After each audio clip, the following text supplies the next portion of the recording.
ओम नमः शिवाय। हर हर महादेव। बाबा भोलेनाथ आप सबको सुखी रखें। तो आज की चर्चा जो है मैं पहले गुरु मंत्र से कर रहा हूँ। गुरुर ब्रह्मा गुरुर विष्णु गुरुर्देवो महेश्वरा गुरुर साक्षात परब्रह्म तस्मै श्री गुरुवे नमः। गुरु साक्षात परब्रह्म मतलब जब ये डिसाइड हो गया है कि गुरु ही परब्रह्म है, मैं उनके चरणों में नमस्कार करता हूँ। तस्मै श्री गुरुवे नमः। तो अब तो कोई औपचारिकता रह ही नहीं गई इस विषय की कि भाई गुरु का हमारे जीवन में क्या रोल है। भगवान के रोल की विषय की चर्चा तो कई बारी हमने करी है, गुरु के रोल की चर्चा आज करेंगे। देखिए, भगवान तो कभी भी हम पापी मनुष्य के लिए नीचे नहीं आएंगे और ना वो आके हमें रोज रोज हमारी रोज की गलतियों पर समझाएंगे, बेटा आज तूने ये गलती कर दी, कल तूने ये कर दी। तो भगवान के पास तो मूल रूप से सही बोलूं हम जैसों के लिए समय है ही नहीं। इसलिए उन्होंने एक मुद्रा ले ली है, वो है कल्याण। तो खुश रहो।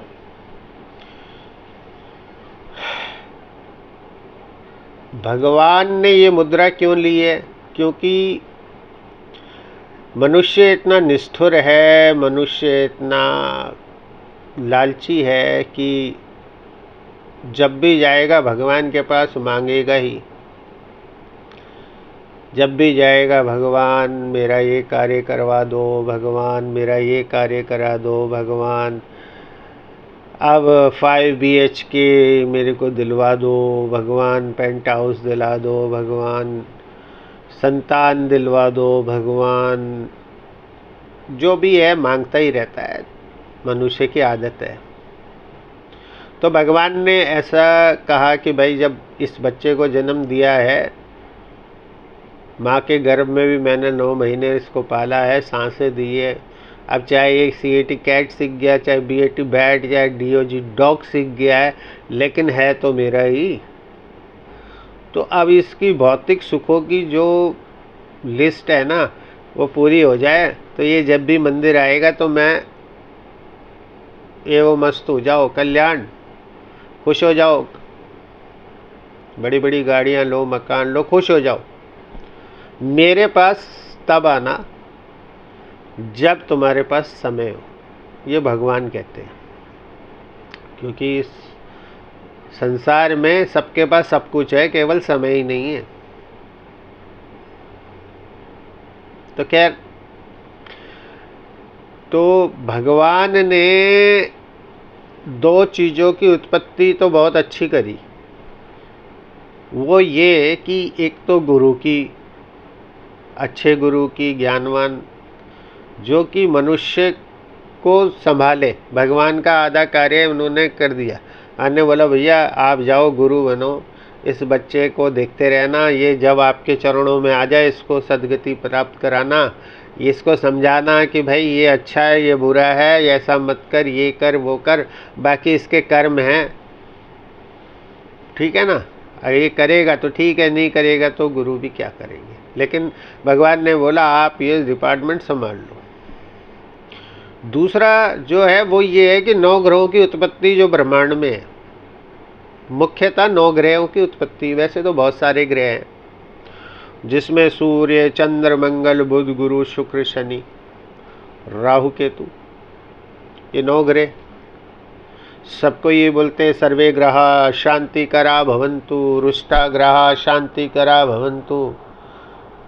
तो ये मंत्र पढ़ते रहते हैं ब्राह्मण लोग और ग्रहों को शांत करते रहते। तो ग्रह तो कहते हैं कि भाई हम तो शांति हैं, जितने ग्रह हैं वो तो कहते हैं हम तो शांति हैं, तेरे प्रारब्ध के भोगों को तूने भोगना है तो उसके अनुसार हम कभी शांत और कभी अशांत हो जाते हैं, क्योंकि यही जीवन का नियम है। 7 दिन बनाए हुए ईश्वर ने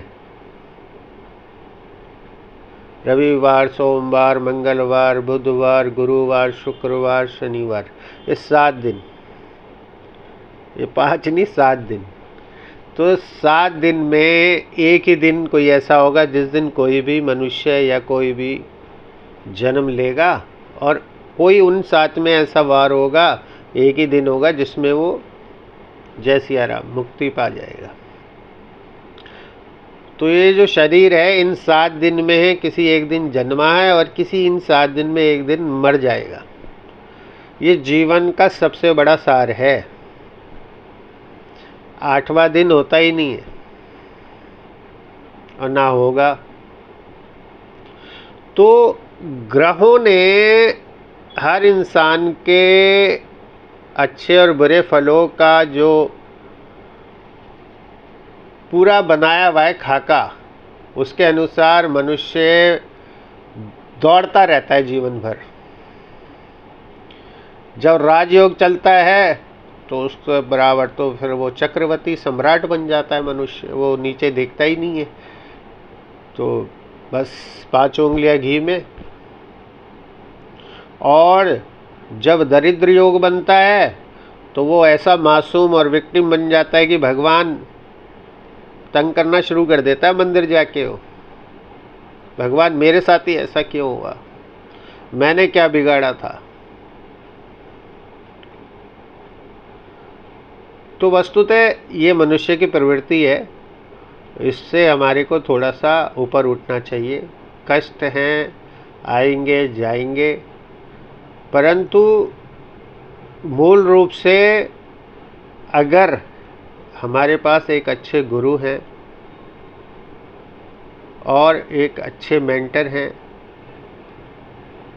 तो ये बात निश्चित है कि भंवर में आपकी फंसी हुई नैया को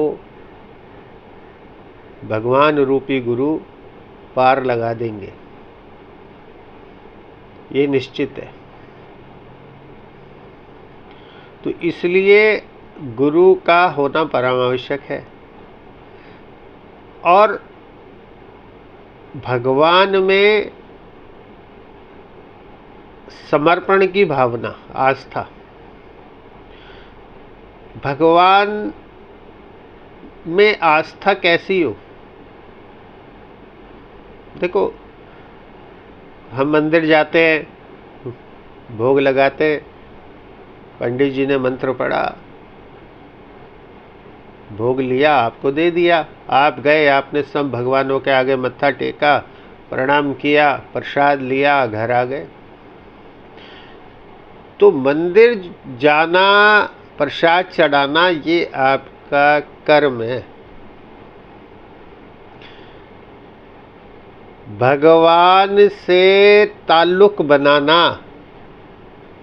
ईश्वर से दिल का रिश्ता बनाना, ये अलग बात है। और जिस दिन रिश्ता बन गया तो फिर तो ये पुनर्जन्म, वापस फिर दोबारा गर्भ में आओ, फिर मुक्ति हो गई, फिर चले जाओ, ये कुछ होगा ही नहीं। सीधा विष्णु लोक, डायरेक्ट विष्णु जी की सेवा में, डायरेक्ट। अगर एक बार ये कनेक्शन सही बैठ गया तो उसमें वो कनेक्शन कैसे सही बैठेगा? कई लोग मुझसे पूछते हैं कि भाई हम तो बहुत जाप करते हैं, हमारी तो जीभ सूख जाती है सारा दिन माला करते करते, भगवान से कनेक्शन नहीं बैठ रहा।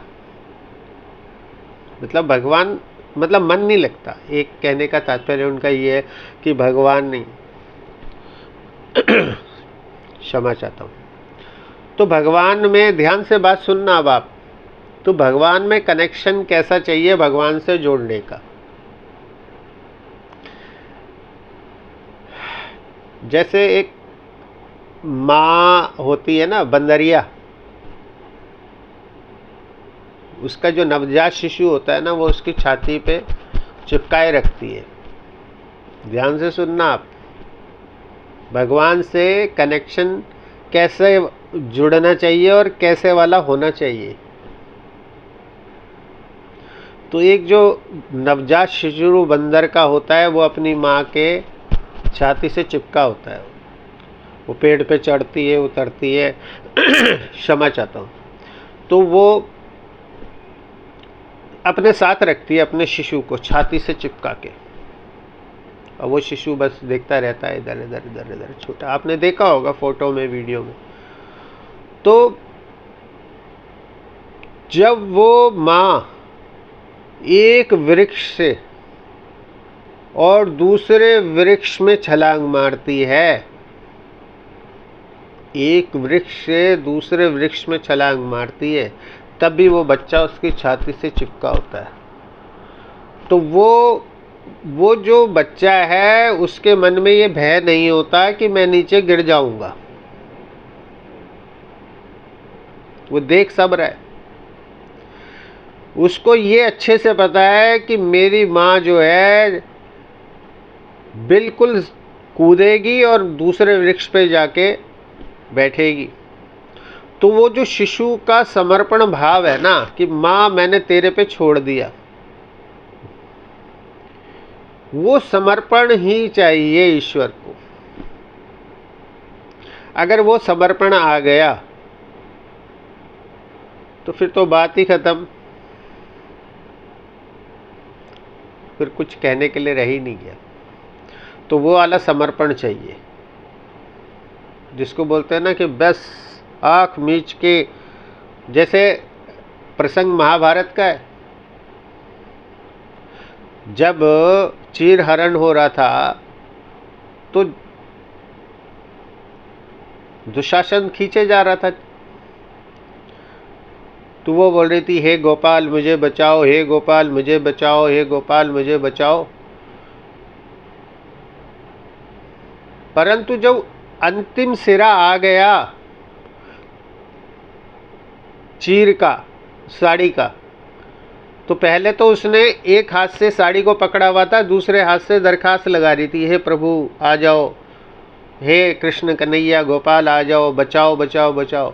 और जब उसने अंतोदगत्वा देखा कि ये साड़ी का अंतिम सिरा भी छूटने वाला है, तो उसके पास जो समर्पण था ना उस समय का, दोनों हाथ उठा के उसने पुकारा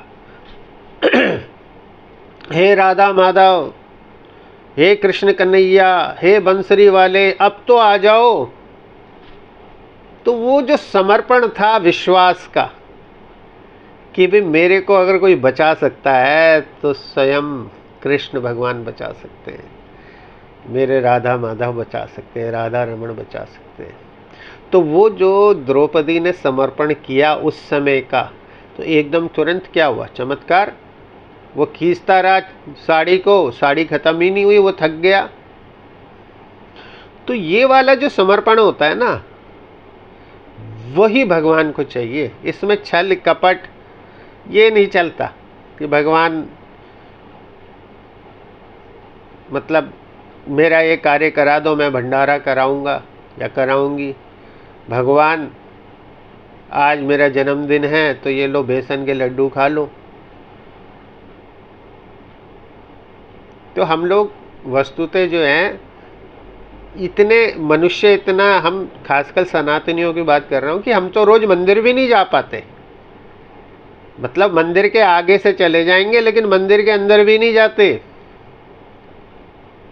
इतना समय है ही नहीं, आप समझिए। और फिर हम कहते हैं भगवान जो हमारी तरफ नहीं देखते जब हम ही भगवान की तरफ नहीं देख रहे, परम पिता जो जिसने हमें पैदा किया है, तो वो हमारी तरफ और क्या क्या करेंगे बताओ। जब उनकी संतानें हम संतानें भगवान की कुपात्र हो गई, तो वो ऊपर बैठे बैठे कहते ठीक है भाई, इस सृष्टि में भगवान की जो सत्ता है ना उसको समझिए। भगवान की जो सत्ता है, जो लोग कहते हैं ना भगवान सुनते नहीं, ये उनकी गलत फहमी है। जो अब मैं बोलने जा रहा हूँ ध्यान से सुनिए। भगवान सुनते हैं। हाथी के गले में बंधी हुई घंटी हाथी के गले में बंधी हुई घंटी और चींटी के पाँव में बंधा हुआ घुंघरू, इन दोनों की आवाज़ सुनते हैं भगवान। आप में वो दम होना चाहिए सुनाने का। भगवान पे दोष लगाना तो आसान है ही, वो तो मनुष्य की प्रवृत्ति हो ही गई है। जैसे ही हल्का सा कष्ट हुआ, विक्टिम बन गए, भगवान मैंने क्या किया था। अरे प्रारब्ध के कर्म अच्छे होते तो इस समय तो बात ही वो हो जाती। अभी भी कौन से अच्छे कर्म कर रहा है तू, अभी भी कोस रहा है भगवान को, मैंने क्या किया, मेरे साथ ऐसा क्यों हुआ। ये तो बेवकूफ़ी है। तो सबसे पहले हमें अपने कर्म सुधारने हैं, अगर भगवान से प्रीति जगानी है और एक अच्छे गुरु को अपने जीवन में लाना है। उन गुरु के आने से होगा क्या कि आपको जो जीवन है उसको जीने की कला आ जाएगी। वो बहुत ज़रूरी है। गुरु आपको बचाते हैं। जैसे बरसात में छाता आपको पूरा नहीं भीगने देता, वैसे ही गुरु आपको आपके कष्ट रूपी जो पहाड़ रूपी जो भी आप कह लीजिए कि जो कष्ट आएंगे, उनसे गुरु आपको बचाएंगे, निकाल लाएंगे आपको बाहर। आपकी नाव डूब रही होगी, आपको किनारे ले आएंगे उनके ज्ञान से। तो गुरु का होना परम आवश्यक है। एक विषय और है कि ये जो नवग्रह हैं, जो 9 ग्रह हैं, ये आपको तंग करेंगे ही करेंगे।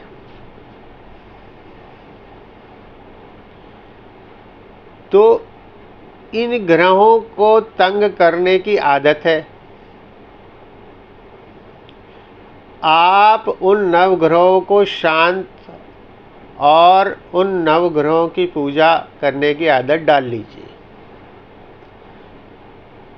वो यही है कि सबसे पहले आप इन नवग्रहों के जो प्रधान देवता हैं, जो इन सब 9 ग्रहों मतलब जो देवता हैं, उनके प्रधान देवता एक ही हैं, वो हैं सूर्य देव, जो इन सबको प्रकाश दे रहे हैं।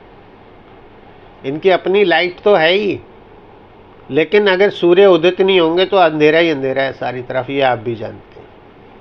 तो सबसे पहले सूर्य की उपासना परम आवश्यक है। अगर आपके सूर्य बली हैं तो आपकी आत्मा बलवान रहेगी। उसके बाद जैसे जैसे ज्योतिषाचार्य आपको कोई बताते हैं, वैसा वैसा आपको ठीक लगता है तो करिए। आपके गुरु कैसा बोलते हैं आप उनके अनुसरण करिए। और हाँ, एक चीज़ भूलिएगा नहीं, इस पूरे ब्रह्मांड में एक चीज़ है जो कि हम लोगों के लिए परम आवश्यक है, वो है श्वास। और वो श्वास चल रही है, निरंतर चल रही है। अगर वो श्वास हल्की सी भी रुकती है तो पीछे जो आपदा आई थी, उस समय सिलेंडर के लिए लोग भाग रहे थे। ये जो श्वास है, इसका आवागमन, अगर ये चक्र रुक गया तो इंसान ज़ीरो। तो इस श्वास के अंदर राम राम राम राम इस मंत्र का जाप चलते रहना चाहिए। वो इसलिए मैं पीछे भी बोल चुका हूँ कि 7 ही दिन हैं, कोई भी एक दिन किसी के लिए डिसाइड है। आना और जाना। तो राम राम राम, जय सीताराम, इसको करते रहिए। अपने जीवन को सुगम बनाइए। आपको क्या चाहिए, क्या नहीं चाहिए, कितना चाहिए, जिससे आपके आत्मा संतुष्ट रहे, ये आपको आपके गुरु बताएंगे। जल्द से जल्द अपने गुरु को ढूंढिए और उनसे अपने प्रश्नों के उत्तर मांगिए। जय श्री राम, जय श्री कृष्ण। ओम नमः शिवाय।